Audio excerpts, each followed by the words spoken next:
Welcome to Good Morning Hospitality, your one-stop shop for the latest news, noteworthy trends, and thought-provoking discussions across the industry. From hotels and short-term rentals to all things travel and hospitality, you'll find each episode equips you with the information you need to start your week. Join us on Good Morning Hospitality every Tuesday, wherever you get your podcasts.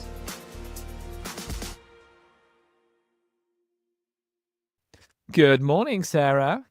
Good morning, Leo. How's it going? Very well, my friend. I mean, I'm better for seeing you, of course. How you been, my friend? Yeah, doing really, really well. I hear a little birdie tells me somebody had a birthday yesterday, Leo. Stop it, right? I know. Do you think I look wiser? Do I look another whole year wiser suddenly? I think you do. Also, I'm loving this color on you. I think it's working. Thanks. Well, that's brand. I'm repping the brand. As I mentioned to you a couple of times, this is our big relaunch week. So, Super Hog is being sunsetted to be replaced by Groovy. So I'm repping. I'm doing brand colors, brand logo. I'm here for it. That's amazing. I love these kind of changes. They're always a little bit stressful, let's be honest, I guess, when things like this happen, when you're doing a rebranding. But it can also be exciting. It's like a fresh new start, sort of. So yeah, awesome. we've been working on it for a long time, and the marketing team would say, I'm sure, at parts it's been stressful. They're the ones taking on all the responsibility for it. Me, I just get to come onto the podcast and tell you how excited I am about it. So and rep the colors. Yeah, exactly. For fear of irritating someone in the marketing team, I will say yes, it's a stressful experience rebranding for sure. It's not as easy as it looks. What have you been up to, my friend? What's been keeping you busy? I mean, I got to tell you, so I've stopped going to the gym and I've been doing my at-home workout routine and it's been going amazing. I absolutely love it. I feel more sore than I ever did at the gym, which is miraculous. Amazon will be happy with me because I've ordered a bunch of like free weights and, so to have like the equipment at home. But I just find that like the fact that I can roll out of bed and do it immediately and then not have to pack a bag and like shower at the gym and all this kind of stuff, it just means that I am much more consistent. And that is the key to progress. So loving that. And things are moving along with the reno at the flat. So they're saying probably like first week of February. Wow. But finalizing all those little design elements and it's starting to become real. So yeah, exciting. Excited for you, buddy. I guess that means your first episode of the pod from the new apartment, including the tour, is going to be coming in February for the audience to enjoy. Oh gosh, yeah. I think I may have to do. Well, my goal is to get it rented as soon as possible, which for other reasons as well, which we'll talk about later on the pod. But there's some really interesting legislation that they're trying to pass in Spain that is surrounding rentals, and so anytime that you have unknowns, it's better to have precedent so that you can be grandfathered in or given more time or whatever the case may be. So goal is to get it on the market as soon as possible, but I will consider making a video. Well, it's pressing then, isn't it? We will get to that in our hospitality highlights or indeed lowlights. Good for you. I mean, look, in an attempt to impress you, I thought, right, I'll go and dip in the cold water. I'll try and get my January cold water dip done. So 2 days ago, I go down to the seafront. It's pretty calm. It's pretty flat down there. So I sort of waddle in with all my might, only to find that I've overstepped and the pebbles start to give way. And before I know it, I'm neck deep in water. And then I'm scrabbling around just desperately trying to get out of the water, said water as quickly as possible because it was so unbelievably cold. So, Sarah, that's my January swim done. And anybody on the beach in Brighton that day who was having a good old laugh at me, yes, I didn't mean to go in up to my neck that quickly. So it was like, honestly, it was like falling in quicksand. I was like, oh, yeah, okay, this is fine. I'll just go to oh, no, I'm up to my neck. And I was cursing your name, Sarah. I was like, why did you set me this challenge of one a month? So there you go. You know what, Leo?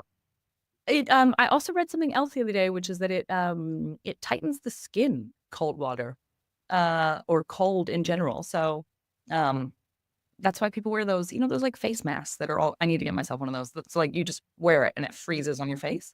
So you're doing yourself, you're like even younger. You look so much younger and you just had a birthday. You. So Thank you. Flattery will get you everywhere. And but much more my jam. This morning, I turned up at one of these new sort of beachside saunas with a buddy of mine, and you just go and bake in a sauna for half an hour while looking at the sea.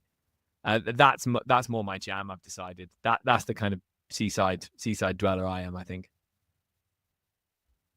I like it. I like it. I totally agree. I actually Yeah. hate the cold, as you know. So, but the cold, for some reason, I do my cold shower. I've been doing my cold showers, and I just feel it's awful when you're doing it, but I feel so much better afterwards. I just Yeah. feel more productive. Yeah. Look, listeners, comment, share, like, please. I mean, tell us what you think. Tell us what you think of all these ridiculous things we're trying to do just to stay feeling young and good on a weekly basis. But there we go anyway. Sarah, we're going to do predictions. We're going to start the year. We're going to do our predictions episode, which we're very excited about. Now, before we jump into full predictions, obviously the news keeps going. So let's quickly just go through what's caught our eye this week. It's not the best news out of Spain. I think you're probably going to start us there, right? Yeah. So, you know what? I'm going to be controversial again. I have mixed feelings about the law. There are some things that I really like about it. So, kind of an overview. Basically, Pedro Sanchez, the Spanish president, it's not passed yet, but he is trying to get legislation passed that have 12 different principles that would all be surrounding housing to address the housing crisis that is taking place in Spain, which I think nobody's surprised to hear that there's a affordable housing crisis. And so I think for me, some of the measures are really interesting, some of them a little bit off. So one of the ones that I find interesting is that for once, he finally is admitting what we talk about all the time on the pod, that Spain has only 2.5% of housing in Spain is public housing, which is way far behind other member states in the EU. So France is at 14%, the Netherlands at 34%. So, I mean, they're vastly behind. So I think the good news is they're finally starting to use stats that actually make sense and recognizing that the government is the problem, not short-term rentals exclusively. I think there are some areas where, like, sure, there's over-tourism and like things need to be looked at to make that sustainable. But overall, I think it's a really interesting one. It definitely caught everybody's eye for one main thing, which is that I think there are quite a few people, in fact, total opposite of what Spain was doing recently. So Spain, the last 10 years or so, had something called a golden visa, which basically, if you spent more than 500 grand on a property in Spain, you were entitled to a non-lucrative visa. And so there were tons of people. Of course, this was pre-Brexit that all this stuff came in, but there's been a lot of people post-Brexit who have been benefiting from this. And then beforehand, it was mostly like Russian and Chinese investors or investors from other parts of the world. There was the top 3 countries in terms of investment under that visa were China, Russia, and Morocco, interestingly enough. And so there were rich families from these countries who were investing, and then oftentimes would set up one of either the wife or the husband, typically the wife, I guess, and the kids, and they would do life here. And then whoever had the business back home would be back and forth. And so it was an interesting way to, I think, in a lot of cases, potentially escape some of the regime and the controls in some of their countries, but also as a way to, invest in property outside and have additional benefits. So it's total 180 here. One of the biggest things that caught people's eye is that he is now proposing a 100% tax on anyone who purchases a property that is not an EU resident. And so that would basically mean that property would cost you double what it would now. Right now, the non-EU resident tax is 24% when you purchase a property, but this would be 100%. So it would cost you double the price, which I do think would reduce a lot of the speculation with properties, which I think has definitely been driving up some of the prices. I don't think it's the only reason, but in that measure, I think it's interesting for sure. And then the other main parts of the measure are a massive increase in public housing. So they're going to be constructing. I think the figure in the articles, there's 30,000 homes that are just empty right now. Let's explain. That were taken over by the banks. So they're going to release those over the next several years. And then the government will have access to those homes first rather than the banks, which I think is great. Because in Spain, there's this weird law where if you default on your mortgage, the bank can take your home and you still owe the money for the mortgage. So the bank wins doubly. And so this is the first time that I feel like they're finally it's finally fair, right? Because either I'm paying the mortgage or I lose my home. You can't like either you take it as collateral or not. You can't do both. So I think this is good for that. And then the one that's more pertinent to our industry is one of the proposals is to increase taxes, income tax on short-term rental properties. Now, originally, when Leo and I were talking about this, you mentioned, Leo, like you were like, oh, all this is so bad. And I said, you know what? I'm going to be controversial again. I don't know that it's bad. I think it actually might be good for two reasons.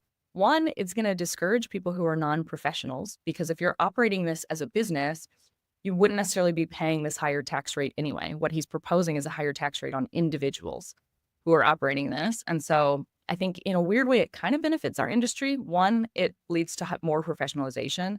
And two, for the property managers in the industry, it's actually really good because it means that you're more likely to get a property under your books that's being managed by a company, because they would not be subject to some of these increased tax rates because they're already paying business tax. So there's a whole bunch of nuance in the measures. As with anything in Spain, it's a big hullabaloo and he doesn't have majority in the parliament. So let's see if it even gets passed. And then I think the other thing about the increased taxes, this is exactly the kind of measures that like I think are interesting for the government rather than a ban. So I'm totally anti a ban. Just as a capitalist, I like, who are you to tell me what I can do with my property?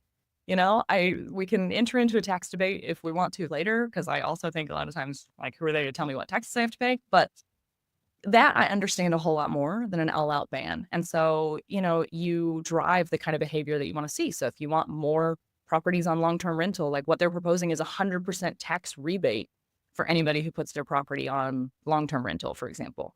Like, these are the kind of measures that are actually going to maybe tip the scales in the housing crisis rather than just scapegoating short-term rentals. So that is my massive, like, 7-minute soapbox on the subject. Enjoyed it. Any thoughts, Leo? I enjoyed it. I could listen to you talk about it all day, actually. No, I think you're right. I think I like your point on, you know, encourage the behavior you want to see through taxation. It's another lever you can pull. So I think it's interesting. Let's see how it plays out. I also agree with you that it's Spain. The guy doesn't have a majority. It's going to be, you know, a bit of a swing back and forth. This point on 100% taxation on property purchased by people who aren't from the EU. I haven't read this, Sarah. You might have more detail. But when I think about British people who very sadly are no longer in the EU, we are no longer in the European Union. Thank God for that Irish passport, right? Yeah, That's everyone right. in the UK starts claiming that, don't they? When I think of British people buying property in Spain, it's normally villas with a shared pool in an area of Spain where nobody lives, where there isn't all access to schools, medical services. There's just big supermarkets, maybe a beach, and maybe not a lot else. I don't know the detail of this bill, but if you're taxing those, that seems like an own goal, because I don't know if that's where Spanish people want to live, or if it's even appropriate for them to live because they don't have access to those services. So again, I'm not against even that if it's maybe done in areas where they feel like they need to control the situation to allow residents to continue to live or communities to continue to flourish. So I don't know, that's just a quick thought on that, I suppose. Yeah, and I think this is sort of a classic in Spain, right? Like a lot of the measures they're putting into place, like that's great if you're taking over all this land, but if all these properties have been sat empty for this long, and whenever they go to this company called Sareb, which is like the bank holding company when you default on your mortgage and they hold that, they all immediately go on the market. So it's not like nobody's available to buy these properties, and usually you get them for a song. So for the Yeah. most part, these are places where nobody wants to live. Yeah. Like, it's, you know, they're touting it as like, oh, there's all these properties coming to the market. Oh, you know, this new government entity is going to have first purchase option on any new land or buildings that come available, you know, all throughout the country. That's great, but like, it doesn't fix the problem of rising rents in Barcelona to me at all. The rising rents in Barcelona it's a relatively small city. You've got the mountains on one side and the sea on the other. It cannot expand anymore. And so real estate in Barcelona is going to continue to go up. I don't think any of these measures are really going to help. Yeah, I think that's right. Let's watch this space on that one. Let's keep moving because we're keen to do our predictions. I've got a quick two, which I'll do very, very quickly, just because callbacks to things we've talked about on the pod in different ways. So the first one is the UK, the Competition and Markets Authority, the CMA, which is the regulating body in the UK, has launched an investigation into Google and its dominance in search as well as advertising services. The organization will look into how Google's position is impacting businesses such as advertisers and alternative search engines and affects customers. We both know, we talk about this constantly, the EU's Digital Markets Act. So this is the UK having a look at this. So and if you read the detail of this, it's really similar to what they've been looking at the EU. So again, we've now got a government in the UK that is sort of, I think, more likely to act in a similar way to the EU on a lot of these issues, to sort of review whether regulation needs to be in place to clip the wings of these digital businesses. So it's interesting. I assume it means that this will happen for Google, but let's watch this space because we know the impact that's had in the EU around properties being searched on map search and their properties getting priority when someone Googles they want property.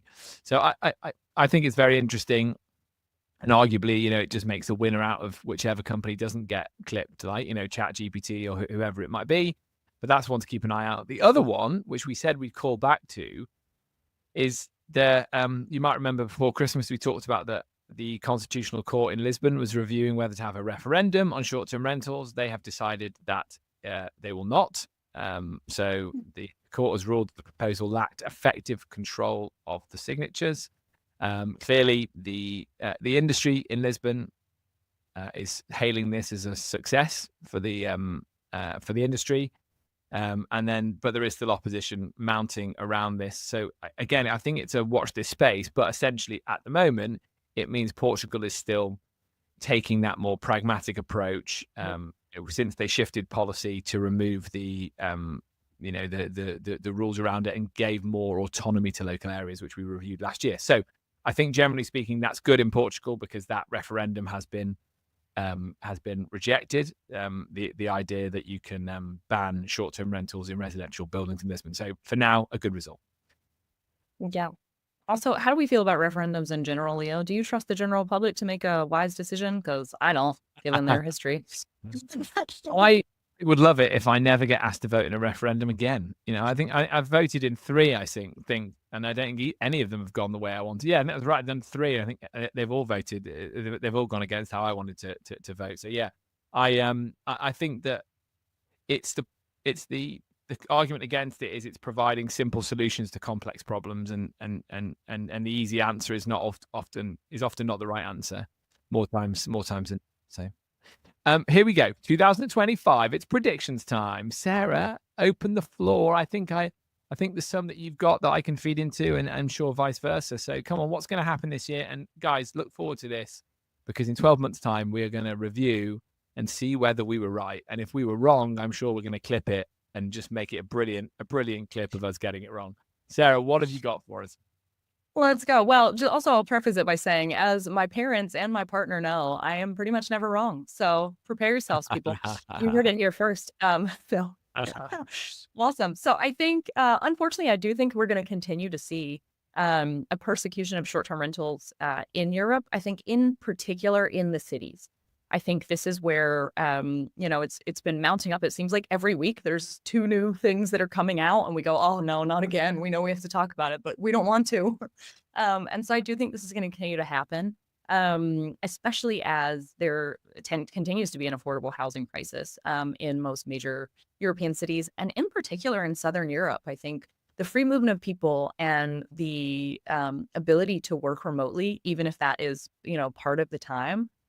Why would you live in a cold place where the weather is awful and you don't see the sun for 6 months out of the year or more if you don't have to, And this is one of the things that I think we're going to continue to see short-term rentals scapegoated for this when, as we've seen, they're not really to blame, but governments will be government. So I think kind of my takeaways from this and sort of in that similar vein are we in the industry are going to have to, in 2025, band together to influence policy. I think a great example of this was the European Holiday Home Association, who actually went to the European Commission and said, hey, this doesn't make any sense. What's happening in Barcelona? This is completely illegal. And it forced them to make a study that actually made sense for once, which was like, hey, outright bans don't work. Spain is way behind. And then we see kind of the response of the Spanish government. And I think this new law coming out from Spain is largely due to that. Not just the focus on short-term rentals, but the overall housing crisis and actually having a real response to how they're going to fix it. So I do think that is going to be really important and something that we're going to see more of as our industry continues to get closer. I do also continue to see a boom in short-term rentals outside of the major metropolitan areas. I know for me, when I travel in a city now, especially if it's a couple of days, I'm fine being in a hotel. I don't really want to be in a major city for more than 2 or 3 days anyway. They stress me out. I live in a major city. I'd rather go to the countryside, and there I might stay for, a week, or maybe I do a long weekend or whatever the case may be. But I think we're going to continue to see the demand for properties outside of major European cities on the rise, especially those that are within like a pretty quick driving distance. So let's say, I don't know, 2 hours, hour and a half of some of these major cities. So I think this is definitely an opportunity. It's also going to be less persecuted by the governments and the tax man and all of these sort of things and any kind of potential bans, because as you mentioned, like many of the places where the Brits are buying up homes, they're not in places where people actually want to live. And so there's not really an affordable housing crisis in those areas. So it could be a really good benefit for our industry. And then I think kind of in the same vein, we're going to continue to see minimum stays on the rise throughout Europe. I think that additional flexibility to kind of work and do a travel and combine it and maybe have, 2 weekends and then a couple of days in the week that you're working. And that way you take fewer holiday days, but you're in a more kind of exotic location, I think is going to be something that we definitely continue to see. So those are my big ones. Let's hear yours, I Leo. love it. I'm gonna say that I think you're probably on the money. When unfortunately, the premise here, you've started the premise, which is that regulation is going to continue to be a major factor in Europe throughout 2025, and I can't disagree with that. Unfortunately, we do talk about it a lot, and I agree that it will likely lead to rural, coastal, secluded having a very good year because less regulated, tourism more encouraged, and I think people are still trying to find that off the beaten track experience that we talked about last week. The young generation not necessarily wanting to be in big crowds and at big parties, but actually want to kind of escape it. And yeah, maybe they live in big cities more likely to live in a big city and therefore want to escape out of it. We talk about Southern Europe doing very well, potentially doing very well out of the fact that people from the north can come and start their businesses in the south now, and they can make their homes in the south, and they can marry, they can have kids, and it's all done. It's all done very easily. It would seem to me that now is a phenomenally good time to be investing in building and creating, trying to capture that boom instead of closing the doors. But I think so. A bit of a rogue prediction is that whilst we'll talk about over tourism and these markets will continue to grow, is that some people who read around the subject, people that are eco-conscious tourists or environmentally conscious or just sort of socially conscious, will go, do you know what? I don't think I'm wanted in Barcelona this summer. I don't think they want me there. I don't think I'm wanted in the Canary Islands. And I think they'll change accordingly. I think they'll change how. So making a prediction off the back of, start with the premise of regulation, I think that Northern Europe is going to have a really good 2025. So, I mean, the Scandinavian countries where cottage country is, people go up from the big cities, like Denmark, Norway, Sweden. I think people are going to be having a look at those markets that never have before. So I think when we start to look at where people are booking in the summer, we're going to see huge growth in those Northern European markets. And I believe that as a consequence of the regulation, so that's my kind of first one, as a consequence of the regulation, the ultimate winner in Southern Europe and the Mediterranean, the traditional hotspots, will be the hotels. I think we're going to see hotel prices rise at a higher rate than short-term rentals. I do also believe we're going to see short-term rental prices rise this year because there's going to be less supply on the market.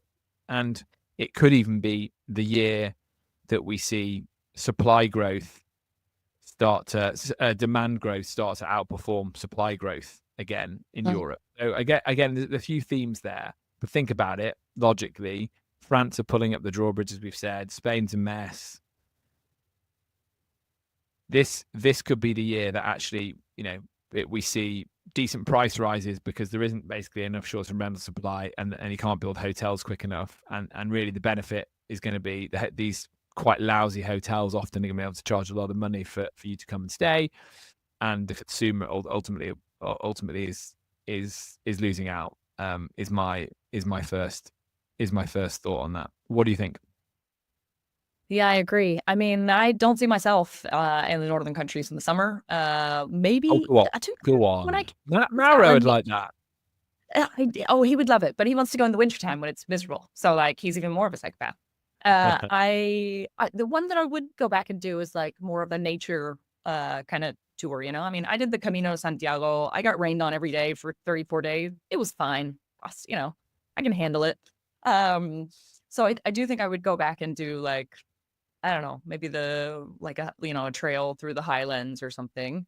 But I don't know that I would go and just like stay in a cottage for a week. I guess, to be fair, if Southern Europe continues to be miserable in the summer and gets hotter and hotter and hotter, I mean, I think in Greece there were like 40 degrees, 41 degrees in August in Athens and some other areas. And so I think if that happens, then maybe people want to escape to the cold for a week or two.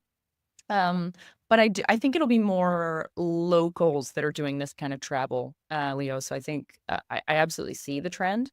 I just think for me, the interesting bit is going to be, I don't see a bunch of Spaniards going to Finland for a week. But I do see the Finns saying, you know what, actually, we've had some pretty nice summers recently. Like, no need to go too far and rent a cabin that's an hour and a half away from where they live and have that be their summer holiday rather than necessarily needing to go to the south of Spain. So I think you're right, and I think you've explained it much better than me. I think it's climate change related, and it's the fact that if you feel a bit unwelcome in Southern Europe, well, why not just stay closer to home? And I'm certainly thinking of British families as well, and if they would then think to book outside of the usual places that they look to. And I know that people that are reading the right newspapers and aware of these things, it will put them off if they can see that in Southern Europe they can get sprayed with a water gun. So let's see. We can review at the end of the year and see how wrong I was. But my other one is all the talk of AI. It's I think it's grown through the year really, really quickly. When we started the pod, we talked about it a little bit. Now it's everywhere. This is going to be the year of my prediction, and is 2025 is going to be the year where the AI booking agent comes of age. And I'm going to say it: Airbnb and Booking.com will both have AI booking agents by the end of the year. Discuss. I think they will too, and I kind of hope they do, but I hope they work better than ChatGPT. So what I mean by that is I tried to do this when I was planning a trip towards the latter half of last year, and I basically put into ChatGPT, hey, like this is the itinerary, like find me a 7-day itinerary and the top 3 rated hotels that are under this price per night, and include the links. And so it would send me this stuff, and then you would click on the links and it was like they weren't real. So I would try, but rather than just telling you, hey, sorry, I can't do that, it would actually give you fake information.